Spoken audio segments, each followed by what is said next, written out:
खास मेहमान इस वक्त विजय चौक पर ही हमारे साथ मौजूद है। भारतीय जनता पार्टी की ओर से हमारे साथ शिवम मौजूद है। बहुत स्वागत शिवम आपका। और साथ ही कांग्रेस पार्टी की ओर से हमारे साथ दीपक झा साहब मौजूद हैं। दीपक, आपका भी बहुत बहुत स्वागत है। तो शुरुआत यहीं से हम कर लेते हैं।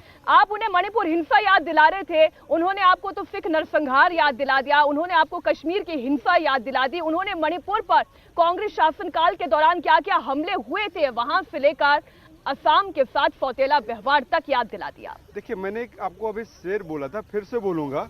कातिल ने किस सफाई से धोई है आस्तीं, कातिल ने किस सफाई से धोई है आस्तीं, उसको खबर नहीं कि लहू भी बोलता है। गोधरा कांड करने वाले भूल जाते हैं। देखिए, वही होता है ना, जिनकी ड्रेस काली होती है वो दूसरों को नहीं। गंगा में काली ड्रेस पहन के डुबकी लगाते हैं मोदी जी अपने काले कारनामों को छुपाने के लिए। तो मोदी जी क्या बोलेंगे?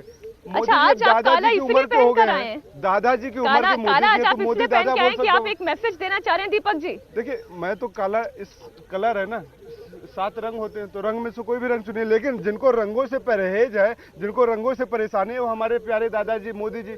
दादाजी की उम्र में चले गए तो हम उनको दादाजी बोलेंगे। सठियाना नहीं बोलूंगा कि इस उम्र में जाके आदमी कुछ भी बोलेगा। संसद भवन की गरिमा को तार तार करने वाले हमारे देश के माननीय प्रधानमंत्री जी जब संसद भवन के अंदर नारे लगवाते हैं और लोकसभा अध्यक्ष मना करते हैं, आप भ्रष्टाचार और कांग्रेस के खिलाफ नारे लगवा रहे थे, और जब विपक्ष के लोग इंडिया इंडिया बोलते हैं तो उनको आप बाहर का रास्ता दिखाते। अरे मोदी जी, कुछ तो राज धर्म निभाइए, कुछ तो चरित्र दिखाइए, देश को बताइए कि आप महंगाई पे बात नहीं करेंगे, मणिपुर पे बात नहीं करेंगे। क्यों नहीं करेंगे भाई?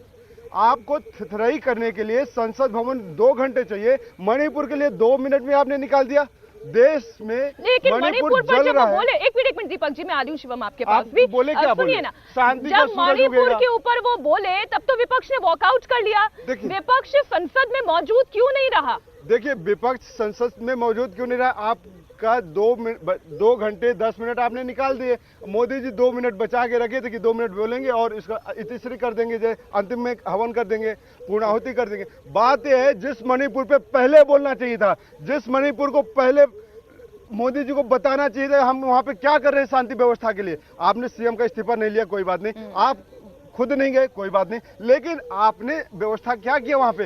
एक दिन में सेना शांति बहाल कर सकती है। हमारी देश की सेनाओं पे हमें इतना नाज है, लेकिन आपने सेनाओं पहले कह रहे थे दीपक जी, वही बात आप अभी कह रहे हैं। अब शिवम, आप ये बताएं कि आप भले ही विपक्ष को ये कहते हैं कि वो तो काले कपड़े पहनकर देश के मंगल होने पर काले टीके का काम कर रहे हैं, लेकिन प्रश्न तो ये पूछा जा रहा था ना कि मणिपुर हिंसा पर वो शुरुआत में क्यों नहीं बोले? अब वो चूंकि बोल चुके हैं, तब अधीर रंजन चौधरी का सस्पेंशन आ गया। आप विपक्ष को बोलने नहीं देना चाह रहे, उन्हें चुप कराना चाह रहे हैं आरोप सरकार पर। प्राइम मिनिस्टर किसी चीज के बारे में शुरुआत में बोलेंगे या एंड में भी बोलेंगे, अगर इस बात की स्क्रिप्ट भी राहुल गांधी की पार्टी से लेकर आई जाएगी तो माफ कीजिए, उनका हाल भी ऐसा ही हो जाता अभी तक। लेकिन उनको नीति है, उनको कब कहां क्या बोलना है वो अच्छे तरीके से जानते हैं।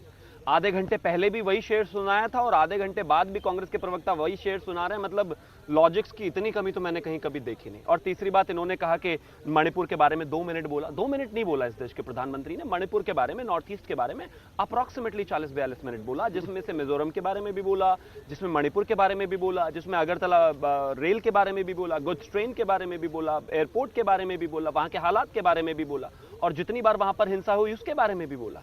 जाहिर है जब एक राज्य की बात होगी तो उस राज्य के पूरे इतिहास की बात होगी। जाहिर है जब उस राज्य के लिए आपने नो कॉन्फिडेंस मोशन मांगा और नो कॉन्फिडेंस मोशन आपको मिला, 12 दिन आपने संसद चलने दे दी, उसके 13वें दिन जब आपको संसद चलने का मौका आया तो पहले तो 2 घंटे और 10 मिनट से ज्यादा इस देश के गृह मंत्री बोले, फिर उसके बाद 2 घंटे 13-14 मिनट इस देश के प्रधानमंत्री बोले। जिस चीज को सुनने के लिए आपने पूरा संसद बंद रखा, जब वो सुनाने और बताने के लिए इस देश के गृह मंत्री और प्रधानमंत्री आए तो आप वॉकआउट कर गए। मतलब आप में इतना भी पेशेंस नहीं है।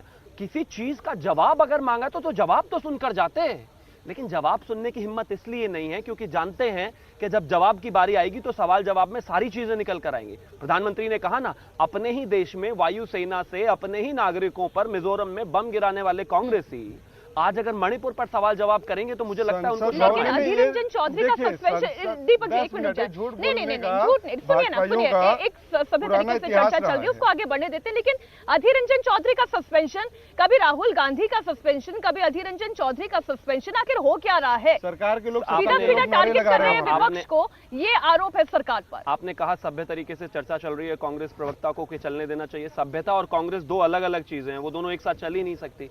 हाँ, जहां तक जैसे बात दंगा ये और देखिए, मैंने बीजेपी कहा ही था वो दंगा शुरू हो और गए। बीजेपी एक साथ बोलने दीजिए चलेंगे, ना प्लीज। बिल्कुल। Thank you. अब उसके बाद आगे आते हैं। दंगा- अधीर रंजन चौधरी जी को बार बार टाइम एंड अगेन स्पीकर ने कहा कि आप बीच में मत इंटरप्ट कीजिए, मत कीजिए। 1 2 3 4 5 6 से ज्यादा वार्निंग हुई।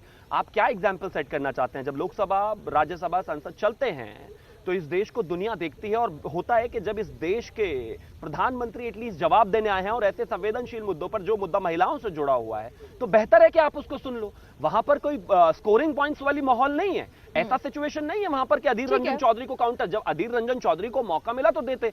उन अधीर रंजन चौधरी को वैसे तो कांग्रेस मौका देती नहीं, उनसे चर्चा की शुरुआत नहीं करवाती, उनसे चर्चा खत्म नहीं होती, उनको चर्चा में बीच में भाग नहीं लेने दिया जाता, उनको लीडर ऑफ ऑपोजिशन सिर्फ दिखाने भर के लिए बनाया हुआ है। ठीक है, जाहिर है शिवम। क्योंकि ममता दीदी से फोन आ गया होगा। लेकिन जब इस देश के प्रधानमंत्री और गृह मंत्री लगातार बोल रहे हैं तो आपको बीच में इंटरजेक्ट करना है। विपक्ष पे एक और आरोप लगाया प्रधानमंत्री मोदी ने कि विपक्ष की सोच शुतुरमुर्ग वाली हो गई है, और एक भविष्यवाणी कर दी कि 2024 नहीं 2028 के लिए भी आप एक और तैयारी करें, नो कॉन्फिडेंस मोशन लाने की तैयारी करें। देखिए, मोदी जी और भाजपा का तुलना अगर मैं करूं तो एक उसको खच्चर को गधे मोदी को जी और भाजपा की डालते तुलना हैं। कैसे हो सकती है? वो तो भाजपा- दोनों एक ही हैं। वही कह रहा हूँ, भाजपा तो वाले फिर लोग तुलना वो कैसे होगी होते जब हैं एक ही कि है तो? जिनको डाल के पीछे से जब मारा दीपक जाता है वन तो और वो दीपक सीधे टू की रास्ते तुलना चलते कैसे हो हैं। सकती है? तो आरएसएस इनके ऊपर हंटर चलाता है और पीछे से मारता है तो वो सीधे रास्ते पे चलते, ना लेफ्ट देखते ना राइट देखते। इनको अपना एजेंडा सेट करना है। एजेंडा क्या है? देश में दंगे फैलाओ, देश में लोगों को डराओ कि भैया हिंदुत्व खतरे में, भैया भूखे मारे जाओगे, भैया देश में पाकिस्तान हमला ठीक कर है, देगा, विपक्ष भैया का चीन एजेंडा हमला क्या कर है? आप ये देगा। बता दें। सरकार का एजेंडा है बस। कि देश की विपक्ष का जनता, एजेंडा क्या है सर? विपक्ष का एजेंडा है महंगाई पे सवाल करेंगे, बेरोजगारी पे सवाल करेंगे, उस महापुरुष को ढूंढेंगे जिसने नारा दिया था बहुत हुई महंगाई की मार, उस महापुरुष को संसद भवन में ढूंढेंगे, सड़क पे ढूंढेंगे और लोगों की आवाज उठाएंगे कि भैया महंगाई पे आपने बात किया था, हुई क्या? लेकिन आप क्या करेंगे? संसद भवन में झूठ बोलेंगे, चाहे देश के प्रधानमंत्री जी हो वो झूठ बोलेंगे, गृह मंत्री जी हो वो झूठ बोलेंगे। सरकार ने हवाई हमला नहीं करवाया, ये झूठ था, या असम को लेकर तत्कालीन सारे प्रधानमंत्री मनमोहन सिंह का बयान वो झूठ था। सारे झूठ क्या झूठ था? है। ये सारे झूठ है। नहीं, मैं लौटूंगी इस पर, देखिए जो चीजें पब्लिक और रिकॉर्ड में है उसको कम से कम आप खारिज ना करें। देखिए, पब्लिक मणिपुर की रिकॉर्ड जहां तो तक अब बात ऐसा हुई हो गया दीपक है, जी, अब मणिपुर की पब्लिक जहां तक रिकॉर्ड की बात क्या हुई, बात करेंगे? प्रधानमंत्री नरेंद्र मोदी ने मणिपुर पर जब अपना बयान दिया, हालांकि उस वक्त तो विपक्ष वॉकआउट कर चुका था दीपक जी, आप भी जानते हैं, लेकिन जब मणिपुर पर उन्होंने बयान दिया तो उन्होंने ये भी साथ में कहा कि मणिपुर में शांति का सूरज जरूर उगेगा। जरा एक बार दर्शकों को ये भी सुना देते हैं। मणिपुर में अदालत का एक फैसला आया।